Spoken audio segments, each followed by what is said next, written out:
Assalamualaikum warahmatullahi wabarakatuh. Berikut saya jelaskan tutorial cara menggunakan Google Classroom untuk kepentingan PKK Maba 2020 Universitas Trunojoyo. Saya sudah login ke Google Classroom ya, tentunya dengan akun Trunojoyo seperti yang terlihat di sini, PKKMB Trunojoyo. Kemudian yang pertama saya jelaskan bagaimana cara membuat kelas, di mana kelas ini nanti kita analogikan sebagai kelompok ya, seperti yang sudah ada, misalnya kelompoknya nama daerah yaitu Mandangin, seperti ini sudah ada.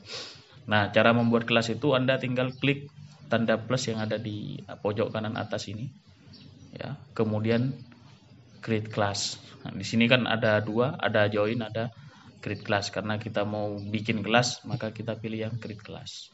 Nah, kemudian di sini diisikan nama kelasnya apa. Misalnya nama kelompoknya itu karena nama daerah ya, Burnih misalnya.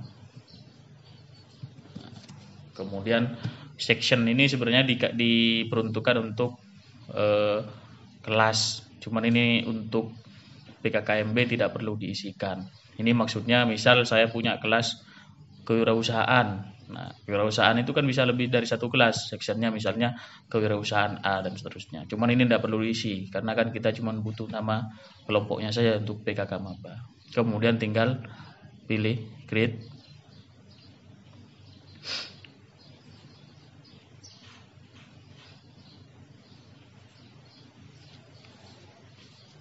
Nah, maka akan dibuat kelas atau kita sebutnya di sini kelompok Burnih. Ya, sudah jadi kelas kita. Cuman kelas ini belum ada isinya. Isinya cuman saya sebagai dosen atau sebagai guru. Nah, nanti yang bertindak sebagai dosen itu adalah teman-teman panitia, baik dari LO masing-masing kelompok. Jadi misalnya LO-nya Burne dan koordinator LO-nya atau si acara dan sebagainya. Berikutnya ini fitur-fitur yang ada di Google Classroom. Ada Classwork, nanti saya jelaskan satu-satu. Classwork ini untuk membuat tugas ya, baik berupa kuis ataupun tugas uraian. Kemudian people itu di sini ada dua. Yang pertama teachers, yang kedua student. Nah, di teachers ini nanti isinya adalah panitia PKKMB atau LO atau koordinator LO atau siapapun yang bertanggung jawab di kelompok itu. Kemudian ada student ini nanti isinya pasti mahasiswa baru sesuai dengan kelompoknya. Misalnya kelompok Burnih. Oh, ini berarti di sini listnya adalah mahasiswa baru yang terdapat di dalam kelompok Burnih. Bagaimana cara memasukkan student atau cara memasukkan teacher ya. Misal saya mau tambahkan teacher di sini, tinggal masuk ke people ini, kemudian tinggal tambah ini invite teacher, logonya plus ini. Misal saya tambahkan LO misalnya. Tentu pakai akun Trunojoyo ya. Saya di sini tambahkan akun saya sendiri. Nah, saya coba. Maka nanti invite, maka nanti akan dikirimkan invite ke email saya ini. Nanti saya tinggal buka email ini, kemudian saya join, maka saya akan jadi teacher di sini. Seperti itu. Kemudian bagaimana cara memasukkan mahasiswa baru? Ada dua cara. Yang pertama bisa seperti tadi, jadi klik tombol ini nih, invite student ya. Jangan sampai salah di invite di teacher, nanti dia jadi guru. Di invite di student ya. Nah, kemudian dimasukkan NIM-nya ya, karena setiap mahasiswa baru itu nanti akan mendapatkan email dari student@trunojoyo.ac.id, tapi berupa alamatnya itu berupa NIM ya. Jadi tinggal diketikkan aja NIM-nya, misalnya 17. Nah, ini kan akan muncul listnya. Kemudian 03 misalnya dan seterusnya. Nah, tinggal di invite ini siapa nih misalnya, tinggal diklik kemudian di invite. Cuman yang ini tidak perlu di invite ya karena tidak tahu ini saya siapa. Nah berikutnya kan pasti ada banyak mahasiswa. Nah tinggal ditambah aja lagi 17 siapa gitu.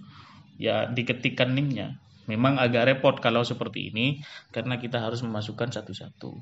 Cuman lebih presisi artinya lebih akurat siapa yang ada di kelompok ini dengan cara seperti ini. Itu cara pertama. Cara kedua gimana? Cara kedua yaitu melalui kode. Ya, seperti di sini ini kan ada kodenya nih. Atau di sini. Nah, ini ada kodenya. Ya.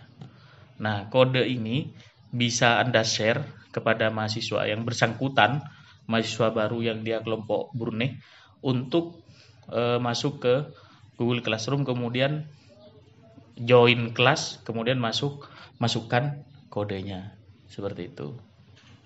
Jadi kalau tadi kan di sini ini kan ada join ya. Nah, kita tinggal join. Nanti masukkan kode kelasnya di sini, kode yang tadi itu. Nah, seperti itu. Cuman kelemahannya kalau pakai kode ini nanti siapapun yang dapat kode ya, yang dapat kode ini dan punya akun Trunojoyo dia bisa masuk. Jadi kita nggak tahu nih ini orang ini valid apa enggak seperti itu. Yang dapat kode ini. Nah, kalau saran saya sih jangan pakai kode tapi dimasukkan satu-satu seperti tadi. Yang bertugas memasukkan ya LO-nya seperti itu. Nah, kemudian cara menonaktifkan kodenya gimana? Ini bisa dinonaktifkan kodenya. Ya. Jadi kalau di setting tombol gear tadi, nah di sini kan ada kodenya. Nah, ini bisa di disable atau bisa kita reset dan sebagainya. Ya, kita bisa disable. Nah, nanti dia otomatis tidak bisa bergabung menggunakan kode. Jadi bergabungnya, nah ini sudah di class code di disable seperti itu. Bergabungnya melalui ini people kemudian invite seperti itu. Nah, itu terkait dengan cara menambahkan mahasiswa ya. Berikutnya fokus kita di class work misalnya. Nah, di timeline ini, di timeline sini ini, di kelasnya ini, di Burne ini, kita bisa melakukan diskusi ya. Atau kita bisa menambahkan materi. Misalnya saya posting di sini sesuatu gitu. Anggaplah misalnya penugasan gitu, penugasan ya. Penugasan misalnya tempe 3x3 tahu misalnya 2x3 dan seterusnya. Anggap ini penugasan. Nah, ketika kita post ini maka otomatis akan semua orang yang ada di kelas Burne ini atau di kelompok Burne ini akan dapat melihat ini gitu. Nah, gimana kalau misalnya penugasan ini kan sama Pak misalnya. Jadi antara kelompok Burne dengan kelompok Mandangin dan semua kelompok yang ada di PKKMB sama. Gampang, tinggal ini dipilih ya. Nah, ini kan ada Mandangin dan seterusnya. Tentunya nanti kalau misalnya banyak kelompok dia banyak ke bawah. Tinggal dicentang aja. Nah, kalau kita coba posting, maka postingan ini dia otomatis akan ada di setiap kelompok. Kita coba post.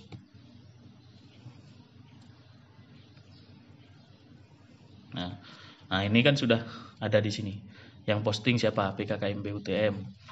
Penugasan. Kemudian ini di kelas Burne ya. Kita coba kita lihat di kelompok lain misalnya di kelompok Mandangin. Ini kan tadi di Burne. Kita lihat di Mandangin misalnya. Nah, di Mandangin itu juga akan terposting seperti ini. Nah, jadi kalau sifatnya nanti teman-teman panitia mau memberikan pengumuman yang sifatnya umum untuk semua kelompok, tinggal seperti itu. Kalau satu kelompok aja, untuk Burne aja misalnya kepentingan LO sama kelompoknya misalnya bikin, Rek, nanti malam kita video callan misalnya.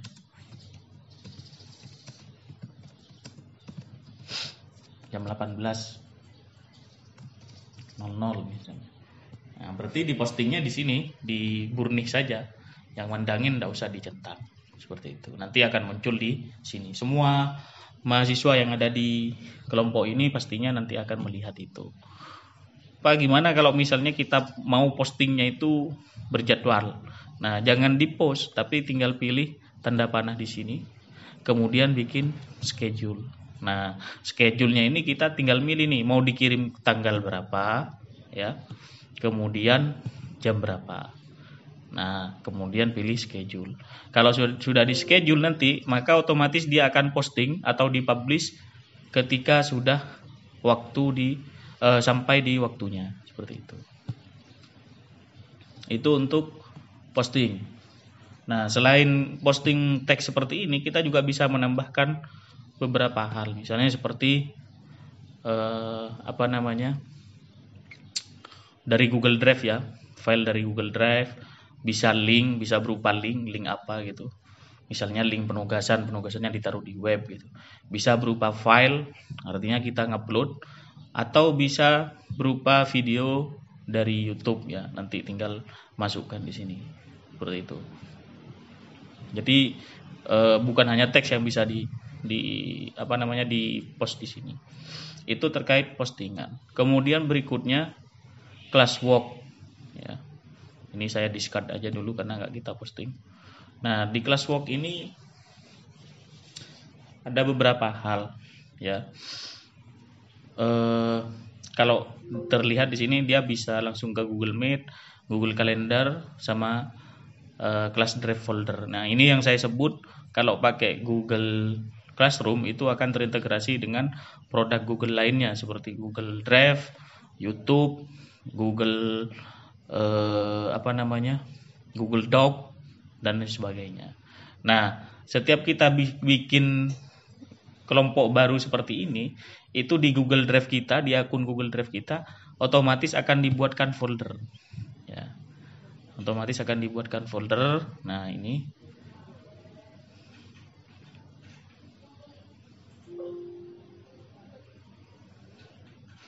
Nah, ini folder Burnih ada di Classroom. Nanti file-file yang semua dikirim di kelompok Burnih dia akan masuk ke sini. Ya, jadi teman-teman tidak usah bingung nanti filenya hilang atau gimana, tidak perlu bingung. Kalaupun ada penugasan mahasiswa mengumpulkan file, pasti tersimpan di sini. Ya. Lanjut ke classwork. Di classwork ini kita bisa bikin assessment tentu saja, kemudian kuis ya. Kalau assessment ini kan kita contohnya seperti ini. Kita bikin assessment misalnya. Judulnya apa? Tugas 1 misalnya. Kemudian instruksinya apa? Besok live YouTube pakai batik misalnya, dan seterusnya. Sama seperti biasanya kita bisa add link dan file dan seterusnya. Kemudian kita juga bisa memilih ini hanya untuk kelompok Burnih saja atau semua kelompok di sini ya. Jadi jangan lupa nih, kalau untuk semua kelompok tinggal dipilih. Kemudian poinnya berapa? 100 misalnya. Jadi kalau mereka memenuhi tugas ini, maka mereka dapat nilai 100. Kemudian di sini ada deadline ya. Due date itu maksudnya deadline. Jadi terakhir dikumpulkan kapan? Misalnya kalau tugas satunya mengumpulkan resume gitu. Materi kemarin misalnya. Nah, tinggal kita kasih deadline di sini. Deadline-nya kapan? Tanggal 22 misalnya, atau tanggal 23 misalnya. Kemudian waktunya jam 11.59. Kalau lewat dari ini yang mengumpulkan, kalau kita kasih deadline ya. Kalau kita kasih deadline, maka otomatis nanti akan ditandai bahwa dia telat mengumpulkan tugasnya. Seperti itu. Nah, topik ini bisa ditambahkan atau tidak, terserah. Kemudian sama di sini juga bisa kita assign langsung atau kita jadwal. Nah, kita bisa jadwalkan di sini atau disimpan dulu sebagai draft atau langsung di-assign gitu. Kalau sudah nanti tinggal di-assign misalnya. Kita assign.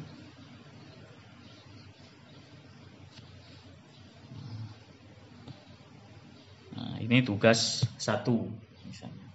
Nah, ini kan di sini kelihatan karena belum ada mahasiswanya ya. Kalau ada mahasiswanya ini seharusnya siapa yang sudah melihat, sudah mengerjakan, dan sudah mengumpulkan itu ketahuan di sini. Nah, ini bisa dilihat kalau misalnya sudah ada. Nanti di sini ada listnya. Nah, kemudian kita bisa menilai. Contohnya seperti ini di kelompok lain ya. Nah, ini kan assessment sama kayak tadi. Nah, ini kalau sudah mengumpulkan nanti seperti ini.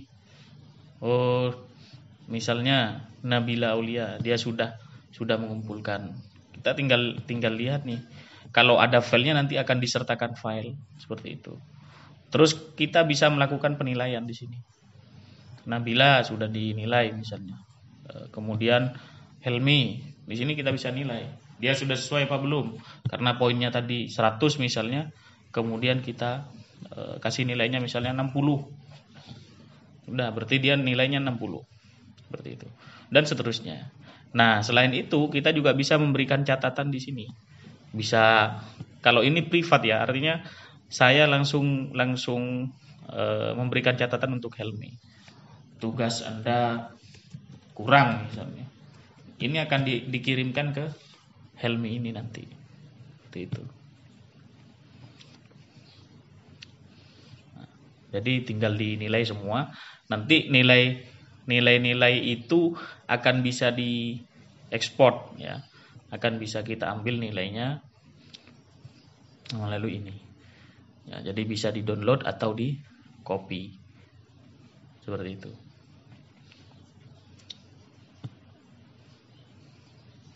Kemudian berikutnya, classwork berikutnya, saya contohkan yang sudah ada ini. Saya bikin pretest misalnya. Nah, ini kemarin saya bikin pretest, dia terintegrasi dengan Google Form. Saya contohkan bikin baru ya misalnya. Saya bikin pretest. Kalau pretest itu kalau misalnya karena kebanyakan nanti kan kayaknya multiple choice ya. Kita bikin quiz assessment. Nah, kalau bikin quiz assessment otomatis kita akan diarahkan ke Google Form. Nah, misalnya ini tulisannya judulnya quiz 1 misalnya. Instruksinya apa di sini? Kerjakan dengan benar misalnya. Ini hanya contoh saja ya. Kemudian sama dengan yang tadi. Di sini ini mau dikirim kemana? Dikirim ke Mandangin saja atau ke semua kelompok? Kalau ke semua kelompok berarti di sini dicentang. Seperti itu. Ya. Kemudian poinnya berapa? Kalau dia berhasil menyelesaikan ini semua sekian soal misalnya poinnya 100. Kemudian ini sama. Ini deadline-nya. Saran saya sih kasih deadline. Seperti itu.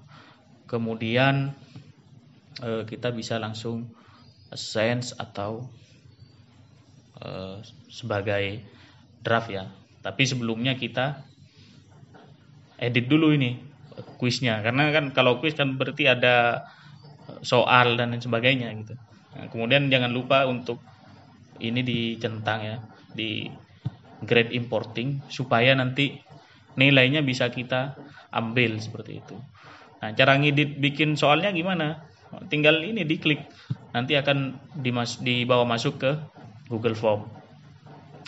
Nah, akan dibawa masuk ke Google Form seperti ini. Kita tinggal edit misalnya. Ini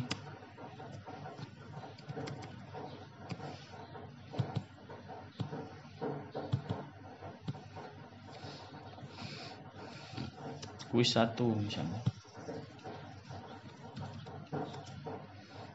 Tinggal dikasih deskripsi pilih jawaban yang paling benar. Sudah. Nah, kemudian tinggal bikin pertanyaannya. Pertanyaannya misalnya, siapakah nama rektor UTM misalnya. Ini soalnya. Karena kita mau ini pilihan ganda, maka di sini kita pilih multiple choice ya. Meskipun di sini bisa kita misalnya ganti paragraf. Kalau paragraf dia berarti jawabannya panjang ya.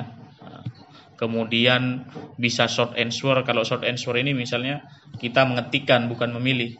Berarti nanti jawabannya berupa teks seperti itu. Kemudian checkbox. Kalau checkbox ini biasanya dia lebih dari satu jawaban benarnya. Kalau multiple choice itu nanti satu saja yang benar. Tuh. Kemudian kita isi pilihannya di sini. Misalnya Musyarif. Kemudian berikutnya misalnya Qadir misalnya. Atau berikutnya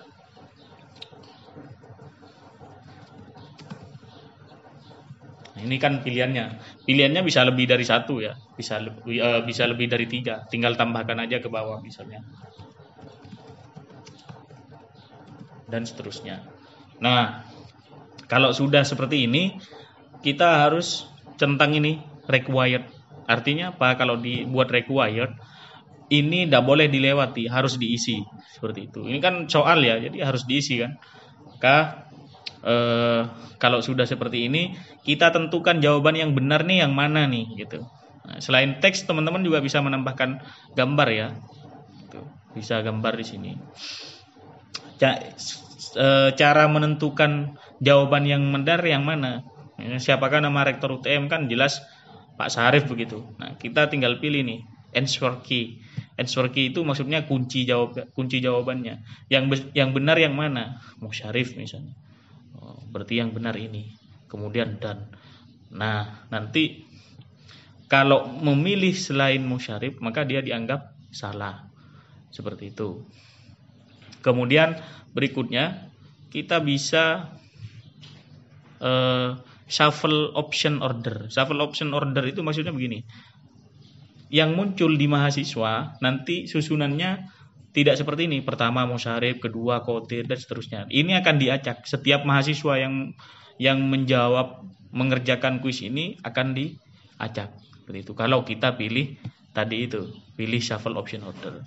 Jadi ketika dilihat nanti oleh mahasiswa ini akan diacak. Jadi antara mahasiswa satu dengan yang lainnya itu akan berbeda. Berikutnya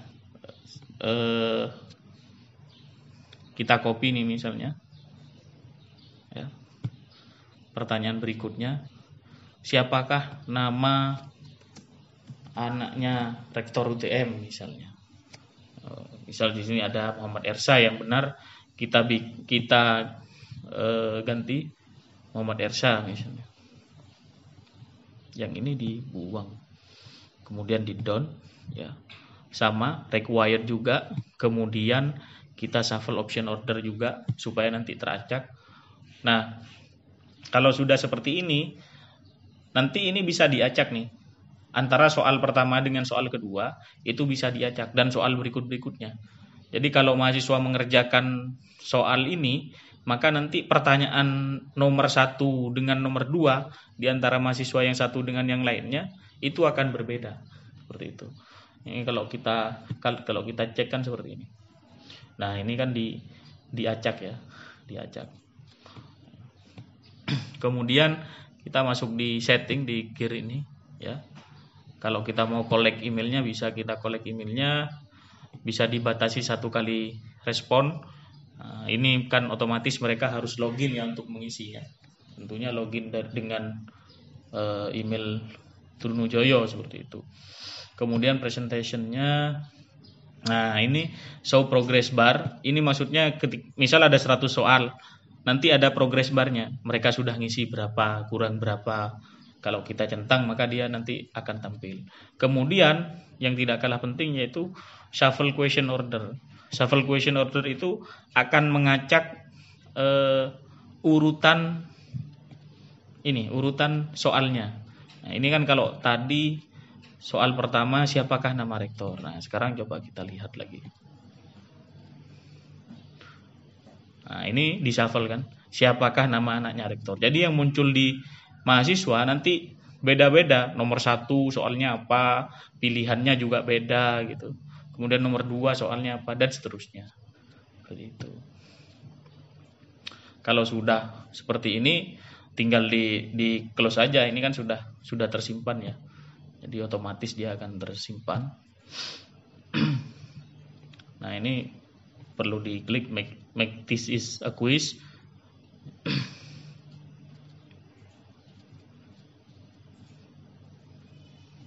Sudah. Oke, sudah semua, tinggal di save. Nah, ini sudah jadi. Jadi kita tinggal assign. Nggak perlu khawatir tadi tidak kesimpan, jadi itu otomatis kesimpan ke sini. Nah, jadi kalau kita lihat di kuis ini, kemudian kita, ini kan sudah berubah nih. Kita lihat, nah, dia sudah kesimpan semua. Ini seperti itu untuk classwork ya. Mungkin itu yang bisa saya sampaikan untuk Google Classroom ya. Semoga bermanfaat buat teman-teman yang jadi panitia. Kalau kemarin yang ikut TOT materinya hampir sama seperti itu ya. Terima kasih. Assalamualaikum warahmatullahi wabarakatuh.